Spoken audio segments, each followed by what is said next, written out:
Bonjour, je m'appelle Anna et il y a 12 ans, je suis devenue la mère adoptive d'un fils gay. À l'époque où j'ai eu un fils, j'avais, je crois, 43 ans. Maintenant, j'en ai 55. Donc, à ce moment-là, Mitya n'avait pas encore 20 ans. Il avait probablement 18 ou 17 ans. Quand ma fille et son ami louaient un appartement, c'était la période étudiante. L'appartement était à vendre et les jeunes m'ont demandé s'ils pouvaient y vivre. Bien sûr, j'ai accepté. Quand elle nous a présenté, Dima était un militant en fait. Il participait très activement au mouvement lesbienne, gay, bisexuel, transgenre, voilà. Et il s'est même présenté à moi. Je suis Dimitri, je suis gay. Je lui ai dit, très bien, et alors ? Il a été très choqué par mon absence de réaction. Ma fille est partie en déplacement pour une formation et le garçon, tout simplement, il est très tard et il n'est pas à la maison. Eh bien, il y a plus de 10 ans, vous comprenez quelle était la situation en Ukraine concernant la sécurité des personnes lesbiennes, gays, bisexuelles, transgenres.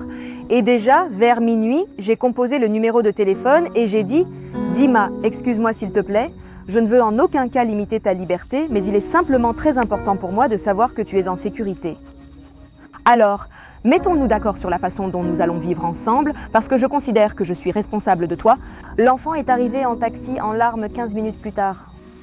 Il m'a raconté comment sa mère ne l'a pas accepté et comment il a dû quitter la maison à 14 ans. Nous avons pleuré ensemble presque jusqu'au matin et à l'aube il m'a dit « Est-ce que vous pourriez être ma maman ?» Comment peut-on refuser une telle demande à un enfant ? Depuis ce moment-là, j'ai 2 enfants. Mon fils, assez tôt, il ne comprenait sans doute pas que c'était une question d'orientation. Il comprenait qu'il n'était pas comme les autres. Parce qu'il avait beaucoup d'amis filles, mais il était quand même plus attiré par les garçons. À 14 ans, il a fait son coming out. À 14 ans, il n'a pas été accepté. À 14 ans, il a été obligé de quitter la maison. Maman a dit « Je croyais avoir 2 fils, mais j'ai une fille et un fils. » Eh bien, c'est la chose la plus douce qu'elle ait dite, vous comprenez. Le garçon a encore mal. Il n'arrive toujours pas à en parler sans pleurer. Voilà ce rejet qui s'est produit. Ma fille l'a très bien accepté. À ce moment, ma mère était encore en vie. Après une discussion d'1h30 avec Dima. Et pourquoi cette conversation a-t-elle eu lieu ? Parce qu'elle me posait, vous savez, des questions comme « Comment et quoi ?» Je lui ai dit « Maman, eh bien, je ne suis pas gay, je ne connais pas les réponses à ces questions. » Elles sont parties discuter pendant 1h30. De quoi elles ont parlé ? Je ne sais pas. Après, ma mère de 67 ans est sortie en disant « C'est notre enfant. » Ensuite, savez-vous comment on l'appelle ? Militante de l'ombre. Et oui, la défenseuse la plus fervente sur les bancs n'était tout simplement pas là. Toutes les femmes retraitées de 60 ans et plus, diplômées universitaires, et maman les éclairait. Comment il faut dire correctement, parce que ce n'est pas homosexualiste, mais homosexuel. Et que, pardonnez-moi pour l'expression incorrecte, les PD siègent à la Rada, mais ceux-ci sont juste des gays, des gars formidables. Tout mon immeuble de 17 étages savait ce que c'est un coming out, ce que c'est un outing. J'ai été mariée 23 ans avec le père de Nastia, puis nous avons divorcé et sommes restés amis. Voilà, j'ai eu un deuxième compagnon et nous sommes pratiquement ensemble depuis 13 ans. Et au moment où ce compagnon est apparu, en fait, Dima est aussi apparu presque tout de suite. Il n'y a eu absolument aucun conflit. En plus de Dima, il y a eu encore quelques garçons qui ont vécu chez moi quand quand Dima était déjà parti. Voilà, Dima d'ailleurs était très jaloux à ce sujet. Les parents de Dima n'habitent pas à Kiev, mais il soutient ses parents. Enfin, son père n'est plus là, mais il essaie quand même d'aider sa mère financièrement. Bien sûr, Dima appelle sa mère, il essaie de l'appeler, mais j'ai l'impression que cette personne vit dans un monde parallèle. Donc, officiellement, vous n'étiez pas sa tutrice ? Non, eh bien, ça n'avait pas de sens, pourquoi faire ? D'abord, personne n'avait l'intention de retirer les droits parentaux à ses parents biologiques, et puis, il était déjà plus ou moins autonome. Il avait besoin de soutien moral et d'un logement. Il fallait l'aider dans ce domaine. Avant tout, lorsqu'un enfant fait son coming out, il attend de ses parents du soutien, des mots d'amour. Même sous le choc ou dans l'incompréhension, ne repoussez pas votre enfant, prenez-le dans vos bras et parlez-lui. Il ne faut pas croire que c'est une perversion. Si votre enfant vient à vous et s'ouvre, c'est qu'il vous fait confiance, qu'il vous aime et qu'il lance un appel à l'aide. S'il s'est déjà ouvert, il ne peut plus se taire. Il est déjà prêt pour que vous l'acceptiez ou que vous le rejetiez. Mais si vous le rejetez, alors préparez-vous à ce que vous puissiez soit perdre votre enfant, et cela pourrait être un suicide, soit perdre tout contact avec lui au point que ce sera douloureux pour vous et pour l'enfant, car le fait que l'enfant ait une autre orientation ne l'empêche pas d'être notre enfant. Pour les parents, il est essentiel de ne pas repousser son enfant dans ces moments difficiles, parce que quand un parent ne soutient pas son enfant, quand un parent lui dit clairement « eh bien, j'aimerais que tu meures », alors bien sûr, l'enfant essaie de quitter cette vie, parce qu'il, eh bien, qui d'autre le soutiendra si ce n'est pas le parent? Ce n'est pas un choix, c'est le cœur, le cerveau, une sensation physique. On me demande souvent, vous travaillez depuis 10 ans avec les lesbiennes, gays, bisexuels, transgenres, vous n'avez jamais été attiré par les femmes?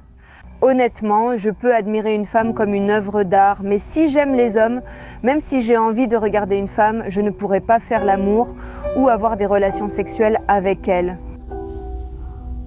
Je suis l'une des fondatrices d'une organisation parentale qui travaille avec des parents ayant des enfants lesbiennes, gays, bisexuels, transgenres. Les premières questions étaient rétablissez mon enfant aux paramètres d'usine, comment puis-je le guérir, que faire avec ça? Et comment vais-je en parler aux voisins, à la famille, aux amis? Maintenant, les demandes concernent davantage la sécurité. D'accord, j'accepte mon enfant. Comment puis-je apprendre à le percevoir correctement? Et comment puis-je le soutenir? Comment puis-je le protéger? Il y a eu des histoires très étranges et il y a eu des cas qui, en principe, ne sont pas publics. Par exemple, dans l'une des villes, une mère a emmené son enfant à l'église. On lui a conseillé de placer l'enfant sous la cloche. Des séances d'exorcisme ont eu lieu. Les parents allaient donc vraiment dans les extrêmes. Parce que pendant l'Union soviétique, nous n'avions pas de sexe. Alors de quoi pouvait-on parler concernant les lesbiennes, gays, bisexuels, transgenres et les stéréotypes étaient très très enracinés. Nous avons une autre option dans notre organisation que nous appelons en plaisantant mamathérapie. Quand des parents bienveillants sont là et que des enfants rejetés arrivent, ils demandent « Pourquoi êtes-vous comme ça alors que ma mère ne l'est pas ?» Je ne sais pas quoi répondre à ces enfants et ils viennent me voir en disant « Est-ce que je peux au moins vous faire un câlin ?» C'est tellement important pour eux que même un parent étranger puisse leur apporter un soutien, ne serait-ce que par un contact physique ou simplement moralement. Eh bien, je n'arrive toujours pas à m'y habituer. Cela fait 10 ans que je n'arrive pas à m'y habituer. Mon fils a été harcelé à l'école. Je ne vous en parlerai même pas parce que Mitya essayait de moins en parler. C'est un garçon très actif, très énergique, très talentueux et beau. On ne raconte pas vraiment ce genre d'histoire à sa mère non plus. Quand nous vivions ensemble, il amenait ses petits amis et me les présentait. Et c'était aussi des gens très intéressants et sympathiques. Les copains de Dima réagissaient à moi tout à fait calmement parce qu'en fait, la plupart d'entre eux étaient aussi des militants et ils me connaissaient déjà depuis plusieurs années. Peut-être. Ou alors, ils connaissaient bien ma fille, car Nastia a été psychologue longtemps. Des personnes lesbiennes, gays, bisexuelles, transgenres. On me disait souvent « Pourquoi tu n'es pas ma mère ?» Souvent, ils étaient admiratifs. Il y a quelques années, et il y a 5 ans, c'était sûr, il était difficile d'être militante lesbienne, gay, bisexuelle, transgenre en Ukraine. Mais l'une des situations, quand... Et ma fille, ainsi que mon fils, sont tombés sur de jeunes gens agressifs. Des garçons en chemise noire, portant des cagoules, ont fait irruption et ont commencé à frapper. Ils ont aussi été aspergés de gaz poivré, c'est-à-dire qu'ils ont dû aller à l'hôpital. Et après que les garçons ont déposé une plainte à la police, en gros, tout cela a été étouffé pendant très longtemps et n'a abouti à rien. Et c'est pour ça qu'avec leur fille, ils s'inquiètent beaucoup pour moi quand je vais participer à une action, donner une interview ou aller à une marche. Surtout Dima s'inquiète à ce sujet parce qu'il dit « Je ne me le pardonnerai jamais si vous souffrez à cause de moi ». Dima a déménagé aux États-Unis il y a environ 5 ans.